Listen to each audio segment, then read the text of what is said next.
कोपर Khairane, sector 4, plot number 90 येथील एक row house सध्या बेवारस अवस्थेत असून त्याची अवस्था अतिशय धोकादायक झाली आहे। मालकाची कोणतीही माहिती उपलब्ध नसल्यानं हे बांधकाम पडण्याच्या स्थितीत आहे। स्थानिक नागरिकांच्या म्हणण्यानुसार त्या ठिकाणी घाणीचे साम्राज्य असून गडदुल्लांचे वास्तव्य वाढले। रात्रीच्या वेळी अनैतिक प्रकार घडत असल्याचाही आरोप नागरिकांनी केलाय। याबाबत तक्रारी करूनही ठोस कारवाई न झाल्यानं परिसरात भीतीचे वातावरण निर्माण झाले। या पार्श्वभूमीवर माजी नगरसेवक शंकर मोरे यांनी घटनास्थळी भेट देत परिस्थितीचा आढावा घेतला।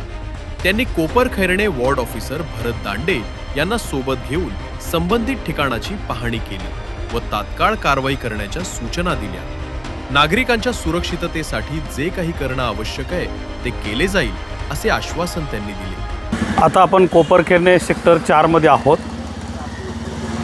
Channel tower, classic channel tower हे बाजूमध्ये आहे। समोर आपण सगळेजण पाहताय हे रो हाऊस आहे आणि 25 वर्षापासून या ठिकाणी ही अशी परिस्थिती आहे।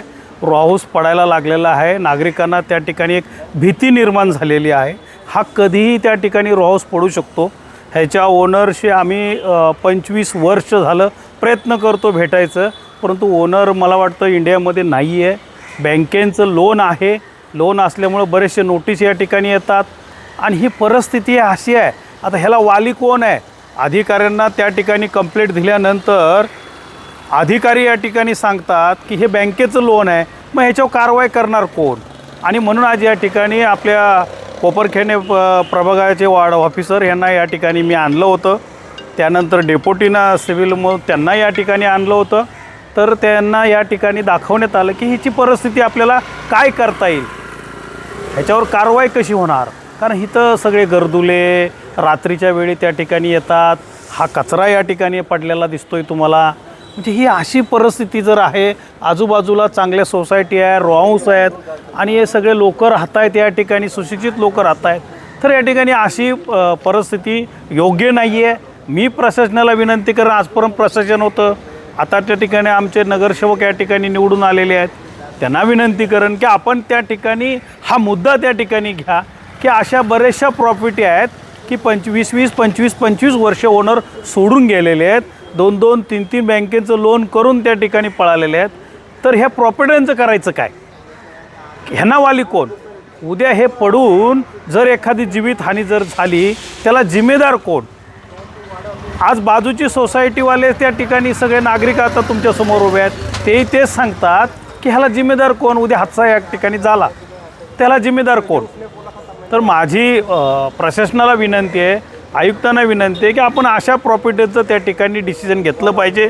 जोपर्यंत त्या ठिकाणी ओनर येत नाही तोपर्यंत जर ते व्यवस्थित असेल तर ठीक आहे, त्याला त्या ठिकाणी कंपाऊंड मारून लोकांसाठी त्या ठिकाणी सेफ्टी कसं होईल ते त्या ठिकाणी आयुक्तांनी डिसिजन घ्यावं अशी मी विनंती करेन। पंडा है, मैं चैनल क्लासिक सोसाइटी में रहता हूँ और मेरी ये बगल जो सोसाइटी के प्लॉट नंबर है 91 और मेरे बगल वाला प्लॉट रो हाउस जो है 90 है। ये पिछले 25 साल से ऐसे बंद पड़ा हुआ है, जिसके अंदर बहुत सारे एंटी सोशल एक्टिविटी होता है। कॉकरोच से लेकर इंसेक्ट तक जितने भी सब सांप बिच्छू सब होते हैं और ये बिल्डिंग की कंडीशन ऐसा है कि किसी भी समय गिरेगा और जीवन हानि का 100% मतलब चांसेस है। इसीलिए हम जो वार्ड ऑफिसर है NMMC है उनसे अपील करते हैं कि इसका ऊपर तुरंत कार्रवाई करें और हमें इस मतलब लाइफ बच्चे लोग का लाइफ रिस्क है उसमें से फ्री कराया जाए। हाँ, और हम एक लेटर भी लिखित में दे रहे हैं एप्लीकेशन वार्ड ऑफिस को, और इसमें हमें हमारा कॉरपोरेटर जो मोरे साहब हैं उनको भी हमने इंटीमेशन दिया है और वार्ड ऑफिसर को भी इंटीमेशन दे रहे हैं राइटिंग में। और हमें रिक्वेस्ट है कि जितने जल्दी इसके ऊपर कार्रवाई करें तो हमें हमारे बच्चे लोग फ्रीली खेल सकते हैं और जान माल हमारा बच सकता है। और मेरे बाजू में नंबर 90 है प्लॉट नंबर, जो खंडर है इस वक्त, वो कभी भी गिर सकता है और मेन रोड पे है। मेन ये है कि मेन रोड पे कभी भी किसी के ऊपर भी गिर सकता है और इतना अचानक गिर सकता है कि इसकी इतनी हालत कंडीशन इतनी ख़राब है कि कुछ बोल नहीं सकते कब गिर सकता है। इसके लिए हमारा वार्ड ऑफिसर से और ये कारपोरेटर से, इनसे निवेदन है कोई जितना जल्दी हो सके इसका बंदोबस्त करे, क्योंकि ये किसी के ऊपर भी गिर सकता है। हो सकता है मेन रोड पे किसी के ऊपर भी गिर जाए और कभी भी किसी की भी इमीडिएटली ये हो सकती है, मौत हो सकती है। नशे वाले गर्दुले आते हैं और हमने इसकी कंप्लेंट भी पुलिस स्टेशन में की है। और फिर दूसरा ये इसको एक एंटी सोशल एक्टिविटीज़ होते हैं और ये पूरा कचरे का कंबार बना दिया है। कोई भी आता है कभी भी कचरा फेंक के जाता है, ऐसा लगता है जैसा ये कचरे का कुंडी हो गया है।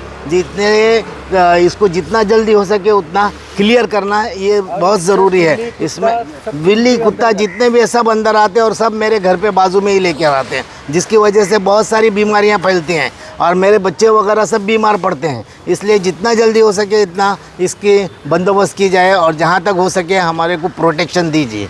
मोरे साहब ने उठाया इससे पहले भी मुद्दा, लेकिन वही प्रॉब्लम है कि ये बैंक है, उस पर हम कुछ नहीं कर सकते। लेकिन उससे हमारा क्या संबंध है? हम तो पब्लिक है, पब्लिक का तो कुछ ना कुछ तो ध्यान दीजिए और कुछ ना कुछ उसके बारे में सोल्यूशन निकालिए। याच परिसरातील एका रेस्टॉरंट बारमधून रात्री 10 नंतरही मोठ्या आवाजात गाणी वाजवली जात असल्यानं नागरिक त्रस्त झाले। समोरील सोसायटीनं वारंवार तक्रारी करूनही कोणतीही ठोस कारवाई न झाल्याचा आरोप आहे। विद्यार्थ्यांचे बोर्डाचे पेपर सुरू असताना तसेच ज्येष्ठ नागरिकांना या आवाजाचा मोठा त्रास सहन करावा लागत आहे। नागरिकांच्या विनंतीवरून शंकर मोरे यांनी स्वतः त्या ठिकाणी जाऊन परिस्थितीची पाहणी केली। संबंधित बारवर निर्बंध आणण्याची मागणी त्यांनी प्रशासनाकडे केली असून गरज पडल्यास नागरिकांना सोबत घेऊन कोपरखैरणे पोलीस स्टेशन येथे आंदोलन करण्याचा इशाराही दिला। नागरिकांच्या समस्या सोडवण्यासाठी मी नेहमीच तत्पर आहे। कोणत्याही अडथळ्याला न जुमानता योग्य ती मदत केली जाईल असा ठाम विश्वास शंकर मोरे यांनी व्यक्त केला। कोपरखैरणे सेक्टर 4 मध्ये मी या ठिकाणी उभा आहे। आपण सगळेजण पाहताय माझ्या बॅक साईडला बजिंगा लॉज, त्या ठिकाणी बजिंगा बार आहे आणि माझ्या समोर जी सोसायटी आहे चॅनल क्लासिक सोसायटी आहे ही माझ्या समोर आहे। या ठिकाणी सर्व रहिवाशांना रात्री ह्या बारमुळं एवढा त्रास होतो की रात्री 10 वाजल्यापासून तो बंद होईपर्यंत एवढा आवाज असतो या बारचा आणि तो डान्स बार आहे असं मला वाटतं आहे, कारण रात्रभर चालतो आणि त्याच्यामुळं आमच्या या विभागातल्या रहिवाशांना यांना त्रास होतो। त्या डीजे लावतात, मोठमोठ्यानं त्या ठिकाणी गाणी वाजवतात आणि आजपर्यंत त्या ठिकाणी का कारवाई होत नाही मला माहीत नाही। अनेक वेळा त्यांनी पाठपुरावा त्या ठिकाणी केलेला आहे। मी पोलीस प्रशासनाला विनंती करेन की अशा जे काही इमारतीमध्ये अनधिकृत बार झालेले आहेत या ठिकाणी आपण बघतो आहे की पार्किंगलासुद्धा त्या ठिकाणी जागा ठेवलेली नाही आहे, पार्किंगच्या जागेवर बार बांधलेला आहे, त्यानंतर वर अनेक बार बांधलेला आहे आणि असं असताना त्या ठिकाणी एवढा मोठमोठा आवाज करायचा। आता डिस्टन्स त्या ठिकाणी किती आहे आपल्याला कल्पना आहे की मध्ये या ठिकाणी एक रोड आहे, एक पार्किंग आहे आणि समोर सोसायटी आहे, तरी रात्रभर त्या ठिकाणी त्या सोसायटीमध्ये आवाज येतो आणि त्या रहिवाशांची कंप्लेंट आहे। म्हणून मी प्रशासनाला विनंती करेन, मी त्या ठिकाणी पोलीस आयुक्तांनी जाणार आहे, सिनियर कोपरखैरणे सिनियरकडे जाणार आहे आणि महानगरपालिका आयुक्त साहेबांनी पण जाणार आहे। ह्याच्यावरती ही कारवाई झाली पाहिजे अशी मी त्यांना सर्वांना विनंती करणार आहे। आमची नागरिकांची त्या ठिकाणी तक्रार आहे, मुलांचा त्या ठिकाणी परीक्षा चालू असताना हे असं जर रात्रभर बार चालत असेल तर मुलांनी काय शिकायचं? त्यांना झोपायला वेळ त्या ठिकाणी मिळत नाही, एवढा आवाज त्या ठिकाणी येतो।